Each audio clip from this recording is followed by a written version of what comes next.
barik alaihi wa ala alihi wa sahbihi.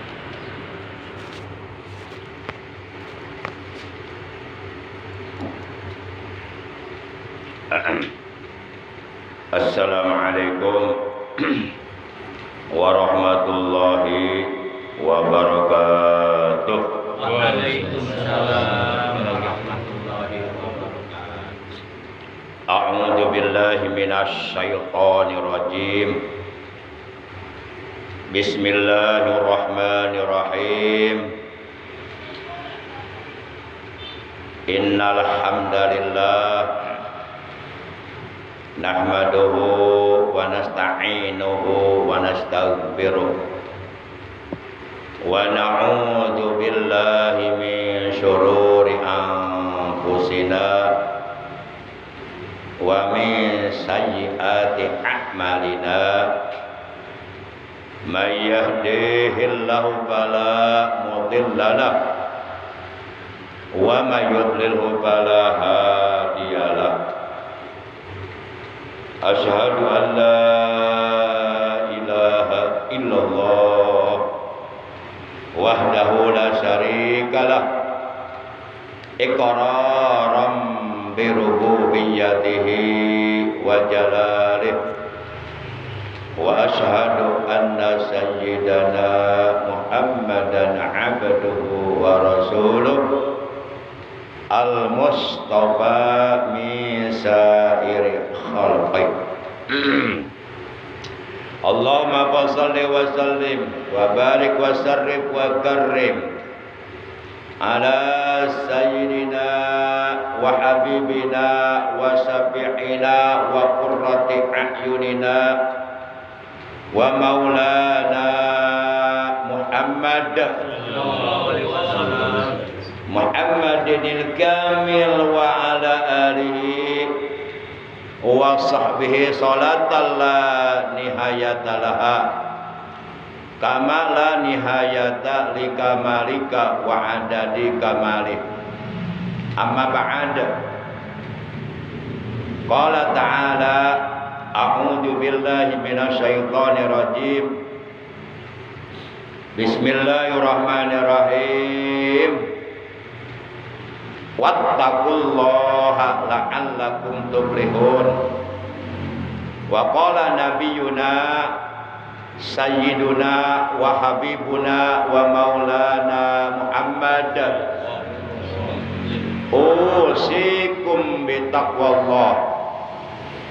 Sadaqallahu maulana al-azimul karim wa sadaqa rasuluhun nabiyul habibul karim wa nahnu ala jalika minasyahidina wasyakirin walhamdulillahi rabbil alamin. Ma'asyiral muslimin, saudaraku seiman, seagama, seakidah, segenap jamaah majelisul ilmi, jamaah pengajian rutin malam Senin ba'da Isya, Musalla Miftahul Jannah, Citek Jaya Mulia Serang Baru, yang seluruhnya tanpa kecuali saya hormati rahimakumullah wa hadakumullah wa hafizakumullah. Yang pertama dan yang paling utama tidak lain melainkan puja dan puji syukur kita panjatkan kepada Allah Ta'ala Azza wa Jalla yang Maha Ghafur, yang telah menganugerahkan kepada kita nikmat umur, juga nikmat sehat walafiat, serta nikmat-nikmat yang lainnya yang begitu banyak tiada terhingga. Terutama nikmat yang sangat agung, sangat berharga. Bahkan nikmat ini nilainya lebih berharga daripada dunia beserta seluruh isinya, yaitu nikmat iman, nikmat Islam, juga nikmat ihsan, dan juga nikmat ilmu yang bermanfaat, ilmu yang barokah, ilmu yang disertai hidayah. Sehingga alhamdulillah bersyukur kita kepada Allah dengan sababiah berbagai macam nikmat yang telah dianugerahkan oleh Allah kepada kita, juga tentunya dengan pertolongan Allah. Pada malam ini, malam Senin, memasuki malam tanggal 4 di bulan Rabiul Akhir tahun 1446 Hijriah, bertepatan dengan tanggal berapa di bulan Oktober nih? Ada yang tahu? Tanggal 6 ya. Tanggal 6 di bulan Oktober tahun 2024. Alhamdulillah kita dapat kembali bermuajahah face to face, dapat kembali saling berhadap-hadapan, duduk berkumpul, bersilaturahim di musola Miftahul Jannah yang kita cintai ini, duduk berkumpul, bersilaturahim di majlis ilmu yang dimuliakan oleh Allah.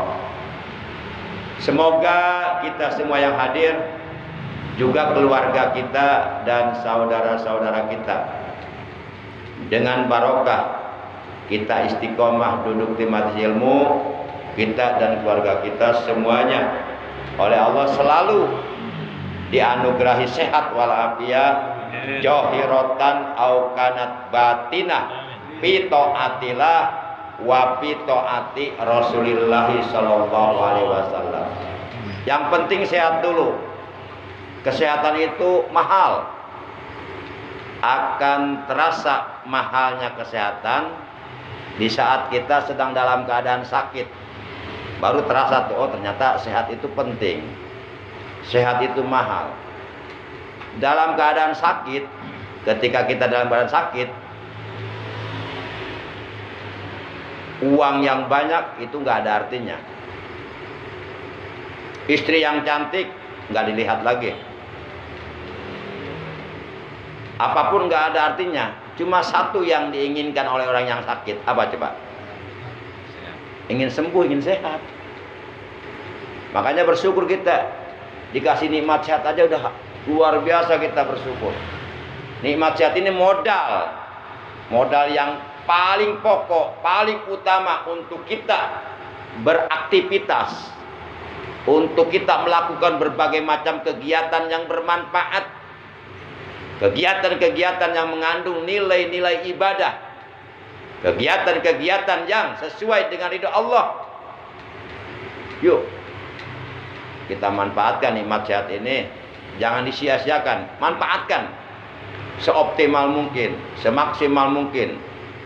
Manfaatkan nikmat kesehatan ini agar menghasilkan berbagai macam amal kebaikan, agar menghasilkan berbagai macam amal soleh, agar menghasilkan berbagai macam amal-amal ibadah untuk bekal kita nanti di alam akhirat. Mumpung kita masih dikasih nikmat sehat, mumpung dikasih nikmat umur, di mana nikmat sehat ini nggak akan dikasih kepada kita, nggak akan dikasih selamanya. Pasti kita nanti satu saat dikasih sakit, berobat, sakit lagi, berobat, sakit lagi. Ujung-ujungnya apa coba? Mati-mati juga ujung-ujungnya. Makanya mumpung dikasih nikmat sehat, dikasih nikmat umur, dikasih kesempatan, rugi kalau tidak dimanfaatkan, rugi banget. Rugi. Ngapain lagi kita? Hidup dalam dunia sebenarnya hakikatnya kita lagi nunggu. Kalau saya nunggu gaji lah, nggak punya gaji saya. Nunggu apa? Ya, nunggu pacar, nggak punya pacar saya. Nunggu apa ya? Nunggu giliran. Giliran apa ya? Arisan. Nunggu giliran narik arisan, saya nggak ikut arisan. Arisan. Nunggu giliran M A T I alias mati. Masya Allah. Nah, kalau kita tidak pandai memanfaatkan nikmat sehat, tidak pandai memanfaatkan nikmat umur, nikmat sehat yang Allah anugerahkan, nikmat umur yang Allah anugerahkan kepada kita, disia-siakan oleh kita, tidak dimanfaatkan, tidak menghasilkan kebaikan. Akhirnya keburu datang mati. Akhirnya ajal kematian yang telah ditentukan oleh Allah keburu datang kepada kita. Pasti kita akan nyesel nanti. Pasti akan nyesel nanti di alam kubur, di hari kiamat, di alam akhirat. Nah, penyesalan itu akan dirasakannya nanti, bukan sekarang. Nah, jangan sampai kita nanti di sana termasuk ke dalam golongan minal hasirin. Waalaikumsalam. Enggak, termasuk ke dalam golongan orang-orang yang menyesal. Jangan sampai kita termasuk ke dalam golongan orang-orang yang menyesal, minal hasirin. Jangan sampai kita termasuk ke dalam golongan orang-orang yang merugi, minal khosirin. Jadi ada hasirin, ada khosirin, beda itu. Kalau hasirin golongan orang-orang menyesal. Kalau khosirin golongan orang-orang yang merugi. Ada lagi halikin, golongan orang-orang yang celaka. Para jamaah yang dimuliakan oleh Allah Subhanahu wa taala, taklim kita pada malam ini adalah merupakan taklim pertemuan yang ke-360. 365. 365. Berarti berapa tahun tuh? Kan kita ngajinya seminggu sekali. 1 bulan katakanlah 4 minggu. Nah, ini udah 365 kali. Berarti berapa tahun tuh? Udah nggak usah dihitung, Bujang. Males kita ngitung gituan mah males. Kalau ngitung tuh kertas warna merah, gambar Pak Karno tuh baru semangat. Tadinya ngantuk jadi melotot. Diberem teh, diberem. Eta tasih eta. Waalaikumsalam warahmatullahi wabarakatuh. Mangga Pak Pandang. Jadi Pandang ki payun ya? Ya. Pandang Mas Satpam kan nya. Jenderal. Baik. Mari kita buka, kita awali taklim kita yang ke-365 malam ini sebagaimana biasa dengan pembacaan Al-Fatihah. Tadi Al-Fatihahnya sudah dibuka oleh Al-Mukarram Pangersa Ajengan Ustadz Ujang Mulyadi, dan sekarang kita lanjut dengan pembacaan sholawat dan zikir jalalah ya. Baik, mari kita langsung saja baca sholawat dan zikir jalalah. Allahumma sholli wa sallim wa barik alaihi wa ala alihi wa sahbihi. Ya Nabi salam alaika, ya Rasul salam alaika, ya Habib salam alaika.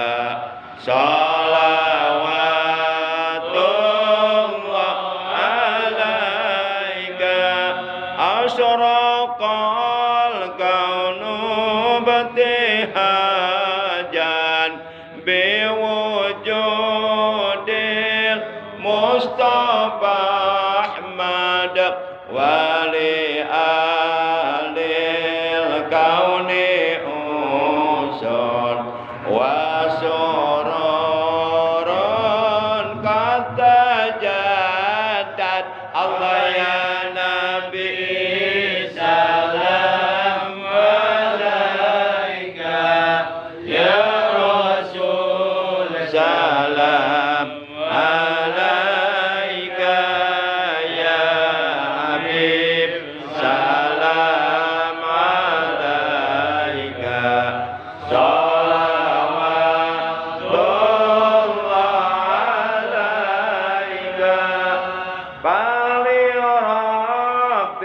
كل حمد جل أن يحصره العد إذ أبانا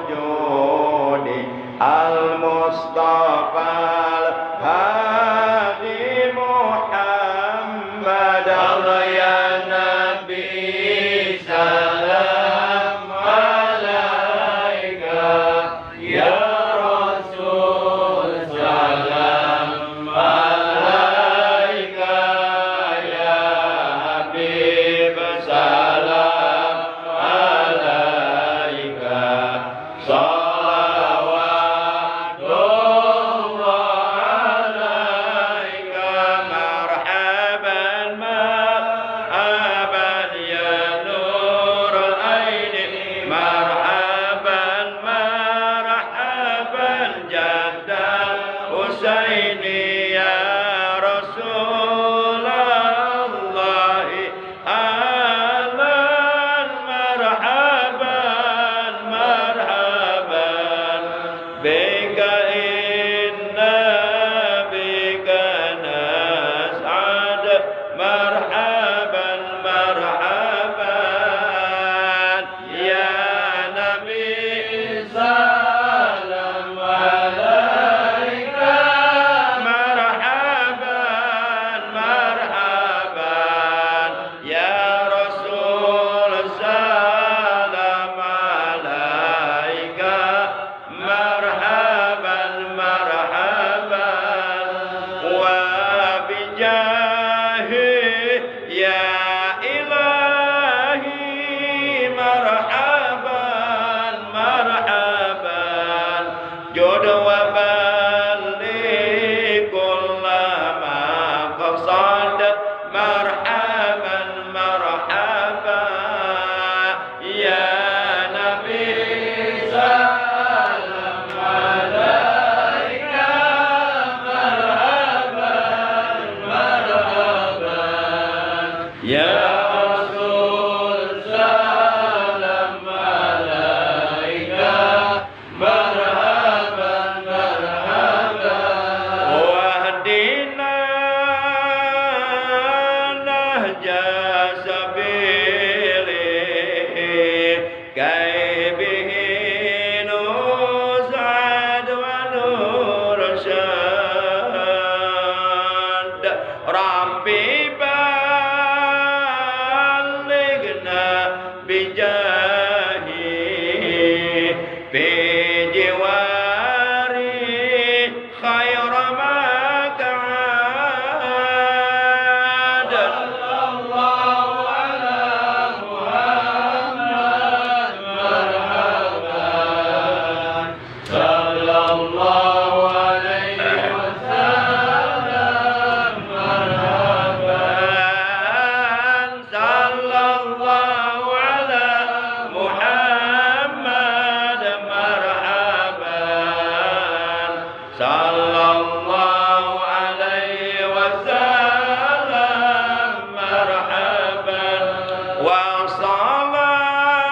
وصلاة الله تغشى أشرف الرسل محمد وسلام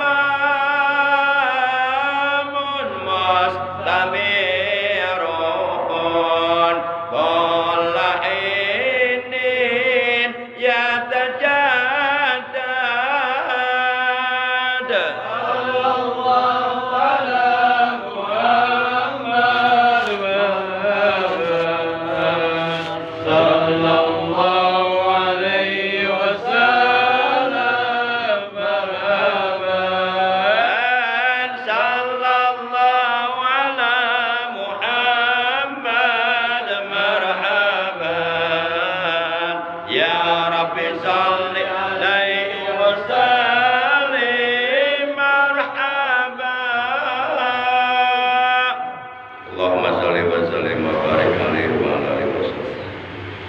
Ma'asyiral muslimin, saudaraku seiman, seagama, seakidah, segenap jamaah pengajian rutin malam Senin Ba'da Isya Musola Miftahul Jannah Citek, yang seluruhnya semoga selalu dimuliakan oleh Allah Subhanahu wa taala, baik dunia terlebih-lebih nanti di alam akhirat. Amin ya Allah ya rabbal alamin.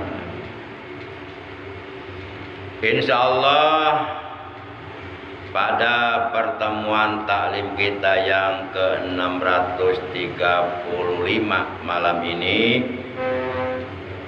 Al-Fakir akan menyampaikan tentang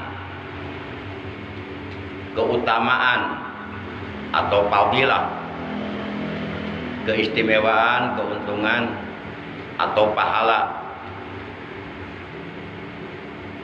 memandang wajahnya orang alim dan berkumpul dengannya, menuntut ilmu, mencari ilmu kepadanya dan berkhidmah kepadanya, mengikutinya, bahkan ikut berjuang berdakwah bersamanya. Para jamaah yang dimuliakan oleh Allah Subhanahu wa taala, di antara beberapa perkara yang apabila kita melihatnya itu dicatat sebagai ibadah yang berpahala, di antaranya selain memandang atau menatap wajahnya orang alim adalah juga memandang Ka'bah Baitullah, tapi secara langsung, bukan di HP atau bukan di di tembok, di dinding, di kalender, bukan, tapi secara langsung di Mekah Al-Mukarramah. Juga memandang wajah kedua orang tua kita, itu ibadah. Juga memandang mushaf, lembaran-lembaran Al-Quran, itu pun ibadah. Nah, yang akan kita bahas pada malam ini adalah khusus fadilah, keutamaan, keistimewaan, keuntungan, pahala memandang wajahnya orang yang alim. Jadi kita harus sering-sering memandang wajahnya orang alim. Walaupun umpama orang alim itu wajahnya menyebalkan, nggak enak dipandang, itu jelek lah gitu ya. Nah, kita jangan lihat jeleknya, tapi kita lihat bahwa memandang wajah orang alim itu ibadah. Memandang wajah orang berilmu itu ibadah. Memandang wajah ulama itu ibadah. Memandang wajahnya orang-orang yang soleh, ahli ibadah, itu adalah ibadah berpahala. Rasulullah Shallallahu Alaihi Wasallam beliau telah bersabda, "Man najoro ila wajhil alimi najorotan wahidatan papariha biha bitilkan najroti khalaqallahu ta'ala min tilkan najroti malakan yastaghfiru lahu ila yaumil qiyamah." Masya Allah. Kata Rasulullah dalam hadis ini, man, barang siapa,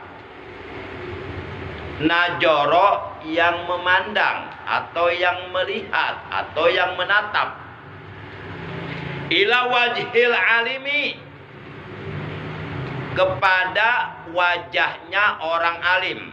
Jadi man najoro ila wajhil alimi, barang siapa yang melihat, menatap, memandang wajahnya orang yang alim, wajahnya orang yang berilmu, wajahnya para ulama, wajahnya orang-orang yang soleh, najrotan wahidatan, dengan satu kali pandangan.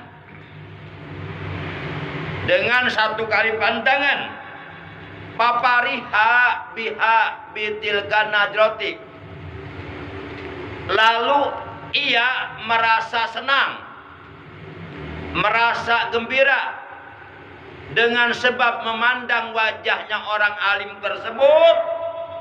Maka kata Nabi, khalaqallahu ta'ala min tilka najrati malakan. Maka niscaya Allah subhanahu wa ta'ala saat itu akan menciptakan seorang malaikat dari sebab pandangan tersebut. Kemudian malaikat tersebut yastaghfiru, ia beristighfar, ia memohonkan ampun lahu, bagi orang yang memandang wajahnya orang yang alim, ila yaumil kiamah, sampai datangnya hari kiamat. Masya Allah. Kita satu kali memandang wajah orang alim, saat itu pula Allah menciptakan seorang malaikat.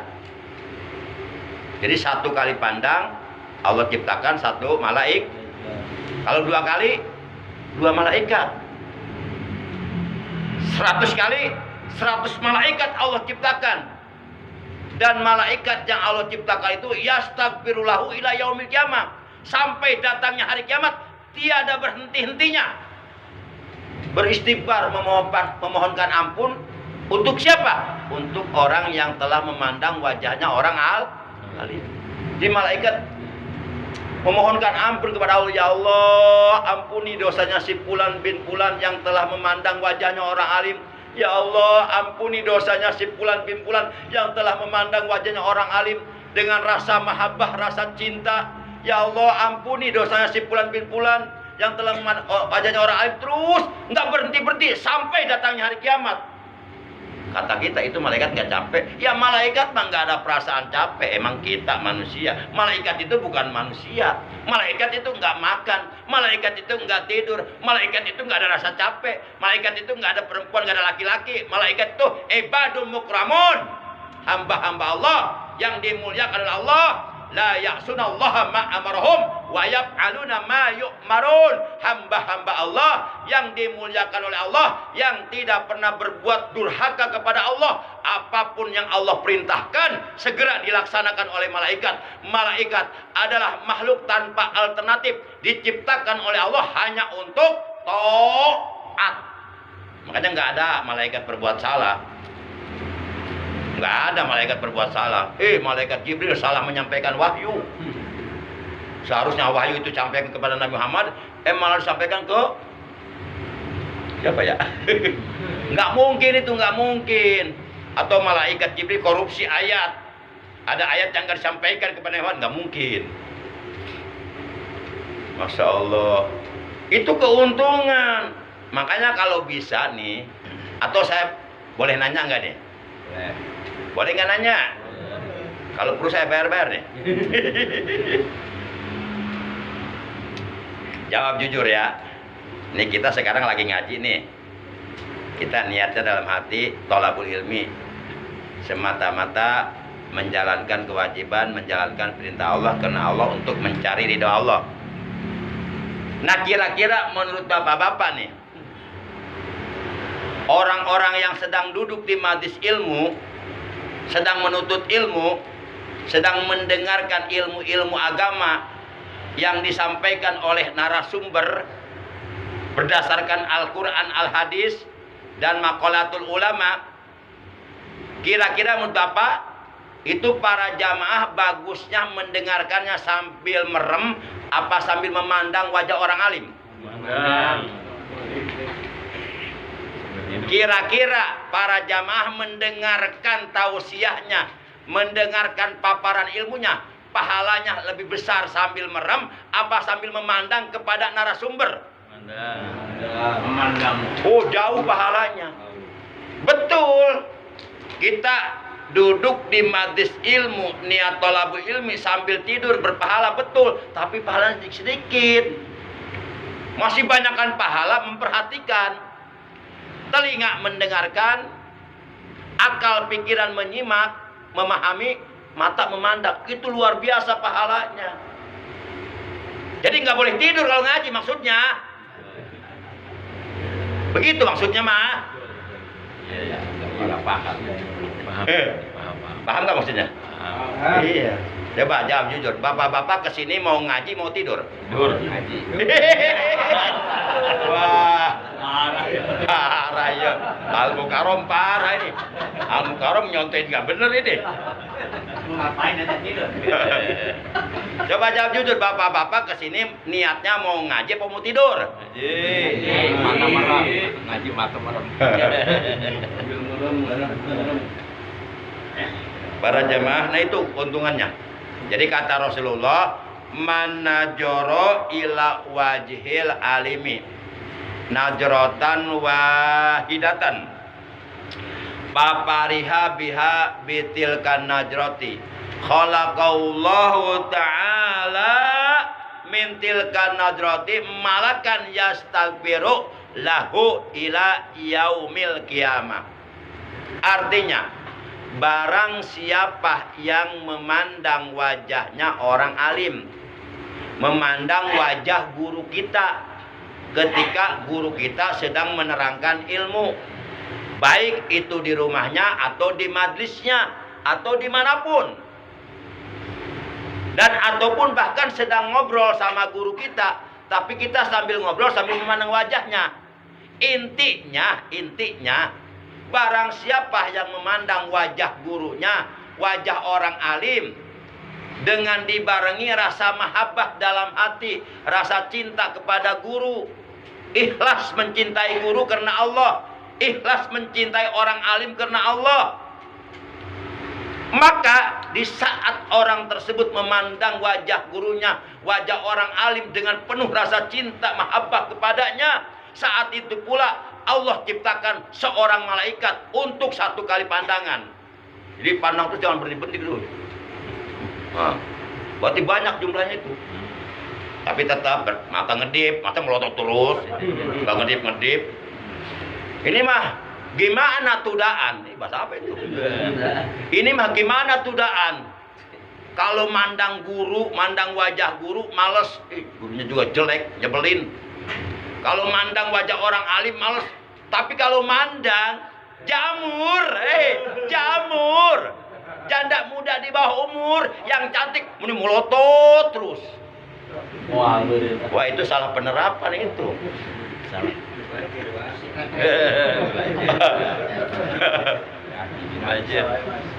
Lah kalau kita mandang wajah wanita lain yang bukan muhrim, itu bisa jadi jinah, Pak, jinah mata. Kalau terlihat nggak apa-apa.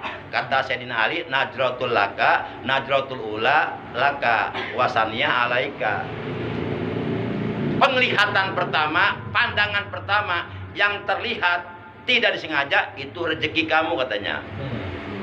Misal Bapak naik angkot nih, pas di depan Bapak ada anak SMA pakai rok mini, kelihatan tuh, kelihatan. Bapak nggak sengaja, nggak niat bahkan, tapi terlihat, astagfirullahaladzim, tapi saya melotot, astagfirullahaladzim, wow.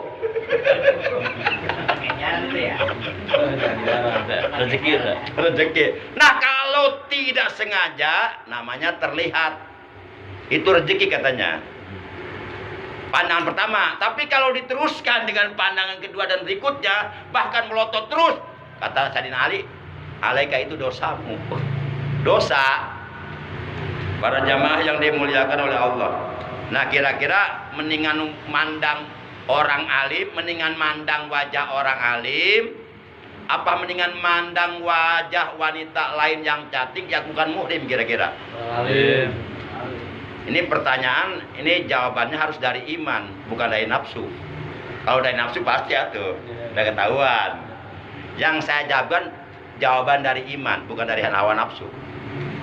Para jamaah yang dimuliakan oleh Allah Subhanahu wa taala.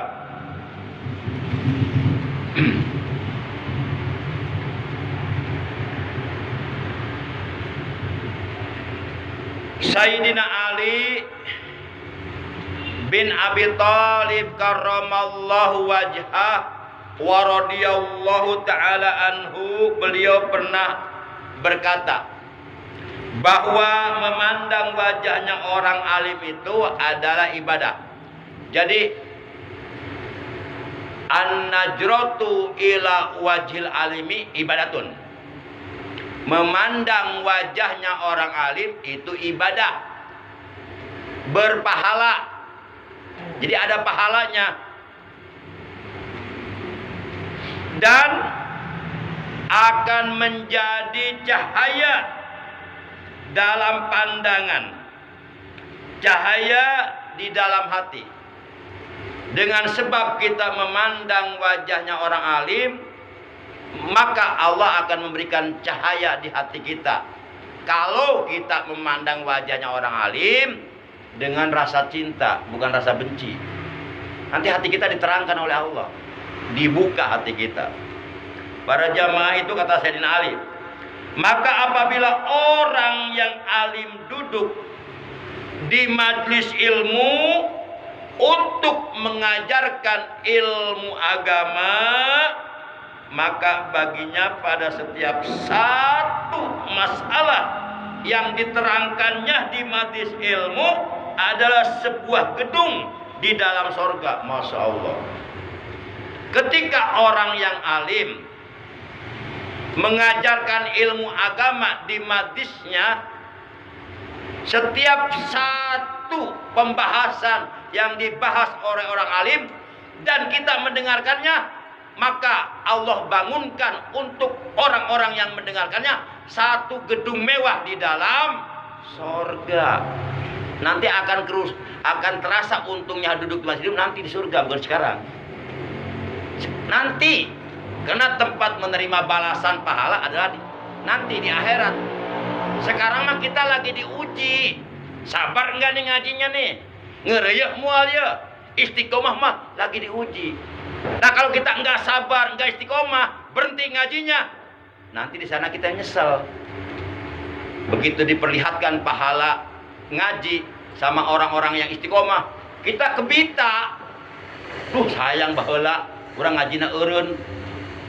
Kita diperlihatkan ke kita pahalanya nanti. Tapi kita enggak bisa menikmati pahala itu karena enggak istiqomah. Para jamaah yang dimuliakan oleh Allah SWT. Dan bagi orang yang mengamalkannya juga sama seperti itu. Demikian keterangan ini ada di dalam kitab Riyadhus Shalihin. Kitab Riyadhus Shalihin ini dikarang oleh Imam Nawawi. Imam Nawawi ini ulama besar di alam dunia. Seluruh ulama besar di alam dunia pasti mengenal sosok Imam Nawawi itu siapa. Orang yang berilmu Imam Nawawi itu. Mungkin Bapak pernah ngaji kitab Riyadhus Shalihin di pesantren ya. Itu karangan Imam Nawawi. Awas jangan salah, ada Imam Nawawi, ada Syekh Nawawi, beda. Kalau Imam Nawawi itu ulama level dunia dan bukan orang Indonesia. Orang sono no. Ayo mau berangkat nih. Naik. Bangkawudi. Lampung. Merak, ayo. Orang alhamdulillah ya jadi hibur terus ya. Alhamdulillah. Nah, kalau Syekh Nawawi itu di Banten, Tanara, Banten. Syekh Nawawi Al-Bantani yang mensarahkan kitab Syu'ubul Iman. Kan kitab Syu'ubul Iman itu dikarang oleh Syekh Al-Kusini, Al-Malibari, Al-Panani. Kemudian disyarahkan oleh Syekh Nawawi Banten, kitab Syu'ubul Iman. Kemudian an-najru ila wajhil alimi ibadatun wa nurun bin najari wa nurun fil qalbi. Memandang wajahnya orang alim itu adalah ibadah dan itu adalah cahaya di dalam pandangan dan itu akan menjadi cahaya di dalam hati. Para jamaah, jadi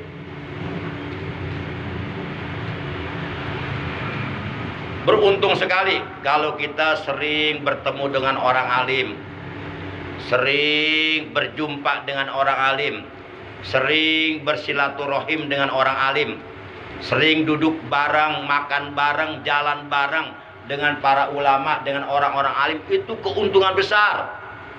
Setiap satu langkah ketika kita berjalan dengan orang alim, Allah bangunkan untuk kita 2 istana di dalam sorga. Dan ketika kita makan bareng dengan orang alim, dengan guru kita, dengan ulama kita, lukmatan au lukmata ini, baik makan 1 suapan atau 2 suapan, maka setiap 1 suapannya itu ibadah. Jadi nggak ada ruginya kita mencintai orang alim,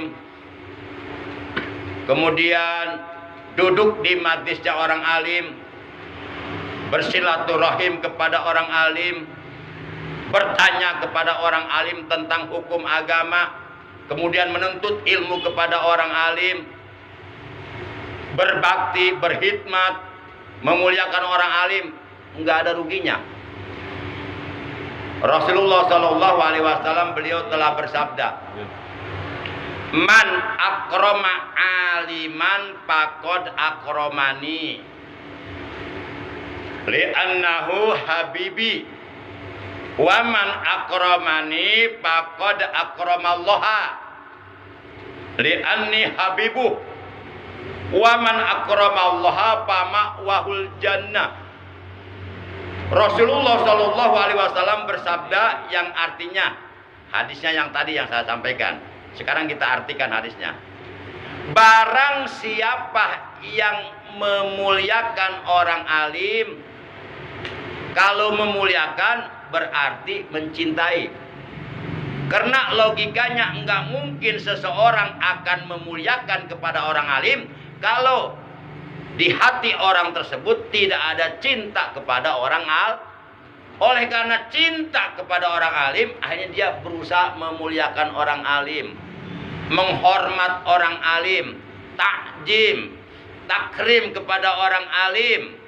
Barang siapa yang memuliakan orang alim, maka sungguh ia telah memuliakan aku. Kata siapa tuh? Kata Rasulullah. Ini sabda Rasul. Jadi kalau kita memuliakan orang alim, sama dengan kita memuliakan Rasulullah. Atau kita akan mendapatkan pahala memuliakan Rasulullah dengan cara memuliakan orang alim.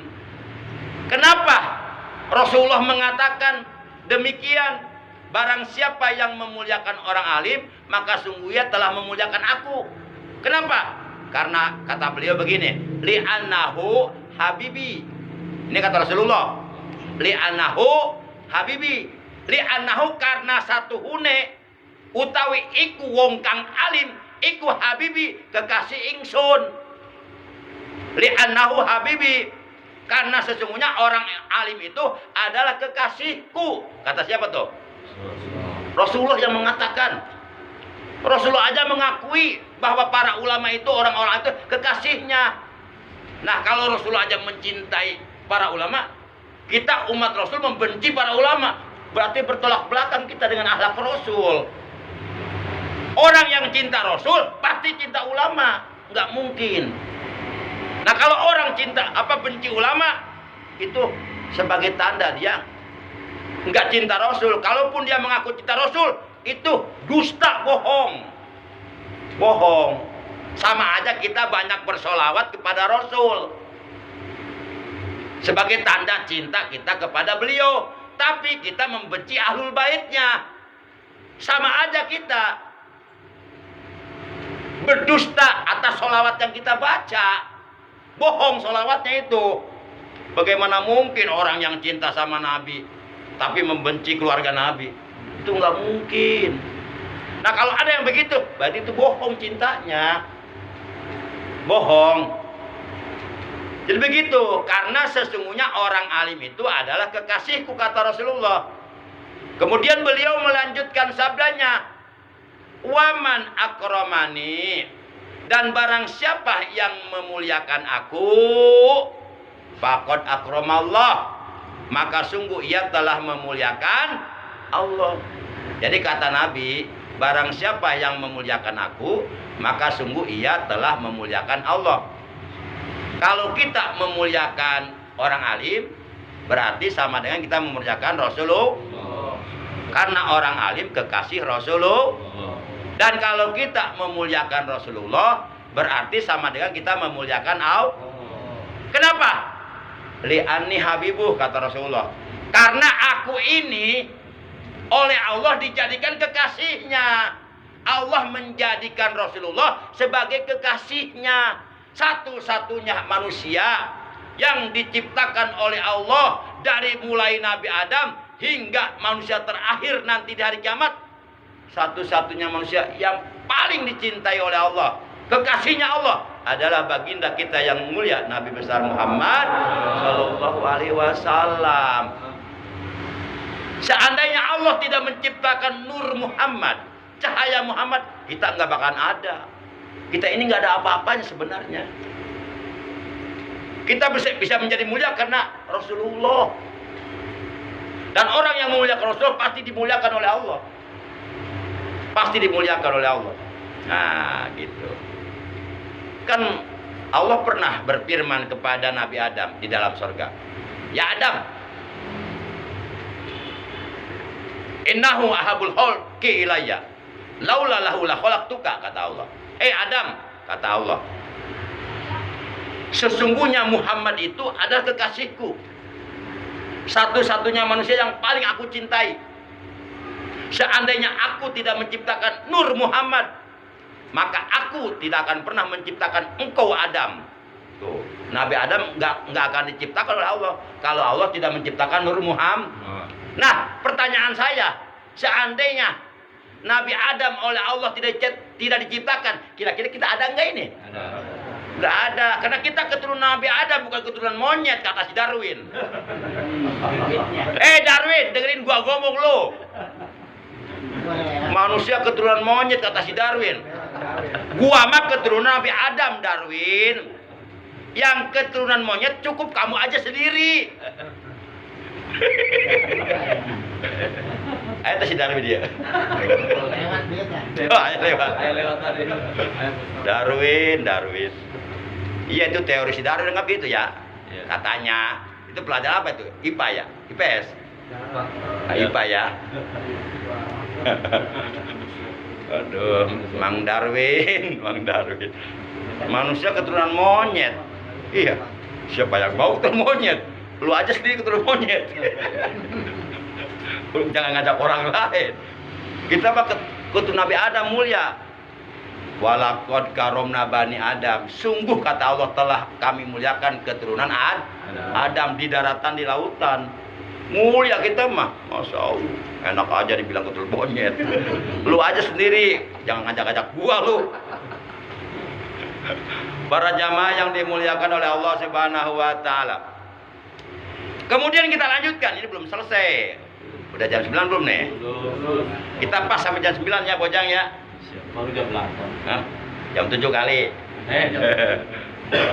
Kemudian beliau melanjutkan, waman akramallah, dan barang siapa yang memuliakan Allah, pama wahul jannah, maka sorgalah tempat tinggalnya nanti.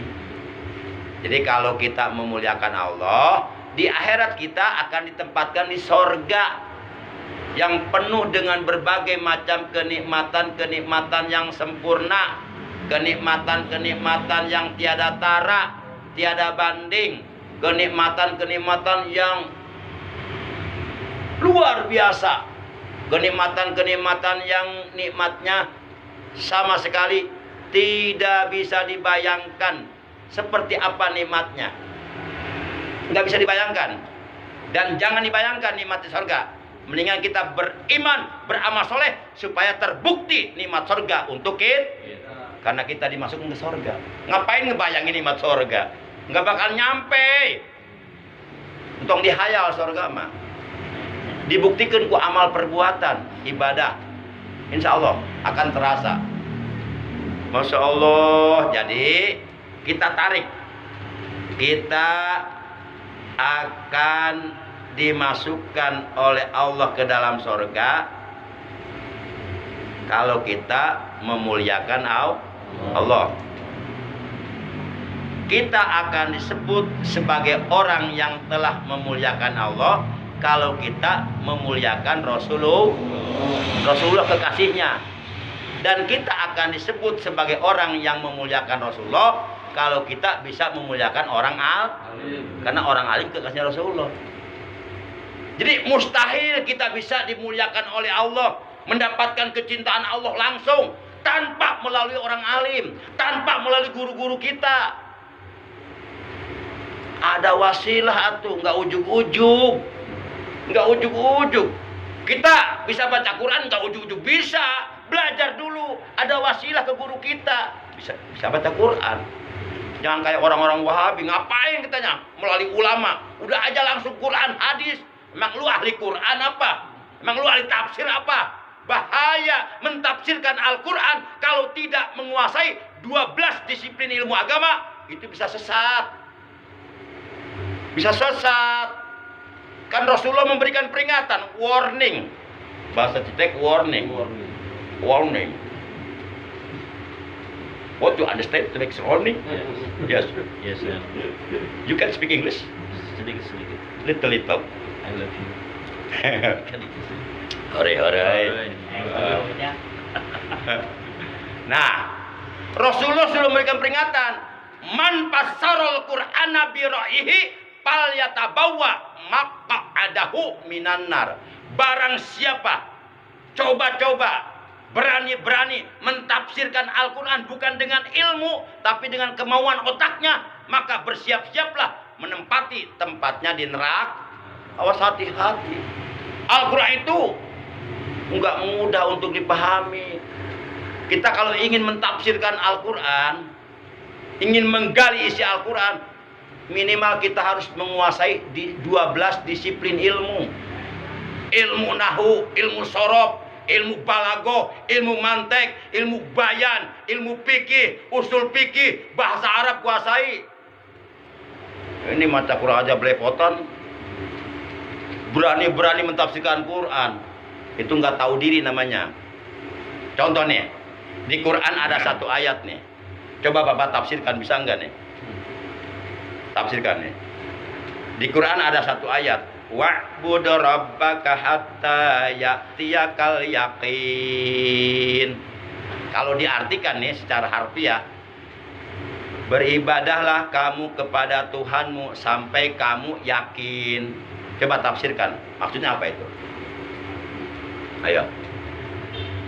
Ayo. Ini ngaji ini. Ngaji harus berpikir. Jangan pasif. Jangan mendengarkan doang. Biar ikut aktif semuanya. Ya. Apa saya persilakan kepada yang tidur nih? biar ngomong gitu maksudnya. Ayo. Beribadahlah kamu kepada Tuhanmu sampai kamu yakin. Itu maksudnya gimana? Sampai mati. Itu menurut tafsir. Coba kalau nggak pakai tafsir. Oh, kalau pakai akal kita nih, pakai IQ kita, inteligensi kita, kita memahaminya bukan pakai ilmu tafsir, pakai akal kita. Oh, jadi kita disuruh menyembah kepada Allah kalau kita sampai kita yakin bahwa Allah itu ada. Oh iya, berarti saya kan udah yakin Allah ada, berarti gak usah ibadah lagi karena udah yakin. Begitu nantinya bahaya. Akhirnya berhenti ibadahnya, berhenti sholatnya, akhirnya kafir. Nauzubillah min. Itu kalau mentafsirkannya pakai akal sendiri. Itu ditafsirkan oleh para ulama ahli tafsir. Al-maut di situ maksudnya al-maut. Al-yakin di situ maksudnya al-maut. Jadi kalimat yakin di situ sebenarnya maksudnya adalah mati, kematian. Jadi kita disuruh beribadah kepada Allah sampai kita mati. Kita disuruh sholat sampai kita disolat. Kita disuruh ngaji sampai kita ajikan. Kita disuruh sodakoh sampai kita disodakohkan. Sodakohin atuh. Pak Jepri mau disodakohkan sama saya disodakohkan. Nih bubu saya sodakoh Pak Jepri nih, makan tuh. Bukan disodakohkan, disodakohin. Beda tuh, beda makna. Cai, cuwe, cau beda tuh. Beda huruf nama bilang deh. Tilu huruf sarua cai, cuwe, cau. Tapi beda mana? Cai mah ieu tah. Cuwe mah meureun. Tahu? Cau mah meureun. Tah Pak Ujang bukan cau. Ayah. Ayah tahu. Alhamdulillah. Nah, terakhir Rasulullah bersabda, kun aliman, au muta'alliman, au mustami'an, au muhibban, wala takun khamisan patahlak atau patahlik. Rasulullah memerintahkan kepada kita umatnya nih. Perintah Rasulullah kepada kita yang paling pertama dan paling utama adalah kun aliman. Jadilah kamu orang alim. Jadi Rasulullah itu benar-benar menginginkan umatnya itu jadi orang alim semua, jadi ulama semua, agar perjuangan dakwah Rasul ada penerus. Nggak apa-apa kita jadi insinyur pertambangan, insinyur teknokrat pembangunan, nggak apa-apa, ahli ekonomi, tapi tetap jadi orang alim, ngerti agama gitu. Kan cakep ya, udah insinyur, paham agama lagi kan mantap. Ini mah insinyur bukan, ya paham agama juga enggak. Udah gitu, petang-peteng lagi. Nggak mikir banget tuh orang, nggak tahu diri. Masya Allah. Tuh. Jadi yang paling pertama dan paling utama dan paling diharapkan oleh Rasulullah adalah kita diperintahkan agar menjadi orang alim, orang berilmu. Dan kita tidak mungkin menjadi orang berilmu kalau kita diam, tidak mau mencari ilmu. Dari mana kita mendapatkan ilmu kalau kita diam, nggak mencarinya? Nggak ada orang mendapatkan ilmu melalui mimpi. Tadi malam saya mimpi loh, ketemu ulama. Sekarang saya punya banyak ilmu, ngaku nabi. Wah bahaya sesat eta. Nggak ada orang mendapatkan ilmu dengan cara mimpi. Tetap harus bersusah payah, berjuang dengan keras untuk mendapat. Lihat tuh, Syekh Ibnu Hajar Al-Asqalani. Itu 50 tahun mesantren nggak bisa apa-apa. Akhirnya putus asa, muncul sifat manusianya, putus asa. Akhirnya dia pulang ke gendol tuh. Dalam perjalanan menuju pulang, turun hujan. Alam gelap. Hujan turun semakin lama semakin deras. Akhirnya Syekh Ibnu Hajar Al-Asqalani berteduh di bawah sebuah pohon yang daunnya lebat dan rindang. Dia bersandar di pohon itu begini. Di depannya ada batu gede, sebongkah batu, di tengahnya bolong. Itu tetesan air hujan masuk itu. Dia berpikir, iya ya, ini batu segini gedenya, batu segini kerasnya, ya. Tapi bisa bolong karena sering terkena tetesan air hujan. Lama-kelamaan bolong itu. Walaupun bolongnya nggak dalam amat, itu bolong pokoknya ya, bolong. Sehingga kan kata orang Sunda, cikaracak ninggang batu, lila-lila jadi lagu. Nah di situ Syekh Ibnu Hajar Al-Haytami mendapatkan pelajaran. Oh ternyata iya ya, kita harus sabar mencari ilmu.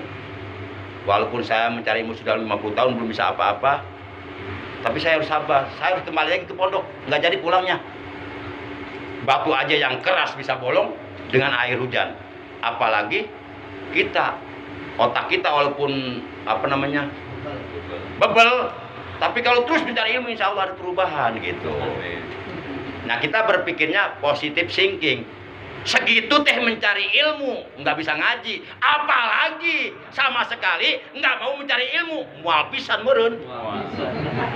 Segitu teh kita banting tulang, peras keringat, pergi pagi pulang sore mencari rezeki yang halal untuk bisa menafkahi, menghidupkan keluarga. Teu menang duit, balik di bank 50.000. Sakitu teh orang berjuang, komo di imah wae mah meureun, moal meureun. Nah, untuk kita mencari isi perut aja harus berjuang, apalagi mencari ilmu. Harus lebih sungguh-sungguh mendapatkan ilmu itu, perjuangannya, Masya Allah. Kun aliman, jadilah kamu orang berilmu.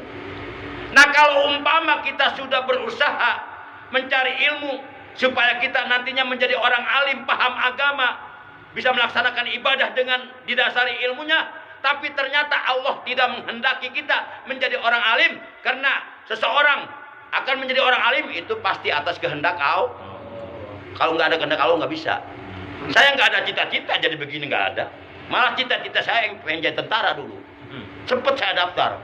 Tapi setelah saya istihoroh 7 kali, tiba-tiba keinginan itu hilang. Malah saya pengen pesantren. Bukan keinginan saya, begini bukan. Nah kalau umpama nggak bisa jadi orang alim, ada pilihan kedua. Kata Rasulullah, au muta'aliman. Jadilah orang yang tetap mau belajar agama, belajar ilmu. Walaupun nggak jadi alim, tetap. Makanya tidak boleh kita mencari ilmu niatnya ingin jadi ulama, nggak boleh. Tidak boleh kita mencari ilmu niatnya ingin jadi kiai, nggak boleh. Ingin jadi penceramah, nggak boleh. Itu dosa mencari ilmunya. Luruskan niat. Sebab kalau kita mencari ilmu, mesantren, mondok, niatnya ingin jadi kiai besar, ulama besar, ingin dihormati orang, itu salah niat. Ternyata Allah tidak menghendaki kita jadi ulama. Kita pasti kecewa berat itu. Depresi kita hanya stres nanti. Akhirnya kemana-mana ceramah harus idealistik. Tekataikan ilmu dah. Sebab niat lagi kita bener atuh. Luruskan niat mencari ilmu, mencari ridho Allah. Kewajiban ibadah. Nah kalau nggak bisa juga, ada pilihan ketiga, au mustami'an. Jadilah pendengar ilmu. Harus suka mendengarkan manfaatkan telinga yang Allah berikan, ini nikmat dari Allah. Coba kita berpikir, seandainya Allah tidak menciptakan telinga untuk kita, kira-kira pertanyaan saya, kita bisa mendengar enggak? Enggak. Maka manfaatkan, bersyukur, buktikan rasa syukur kita kepada Allah bahwa Allah telah memberi kita telinga, sehingga dengan telinga kita bisa mendengar. Manfaatkan, mensyukuri nikmat telinga, gunakan telinga untuk mendengarkan ilmu. Kira-kira jelas tuh yang ngaji. Tinggal direalisasikan unggul, tinggal diamalkan. Saya tik-tik agok 2 deh Pak Ujang.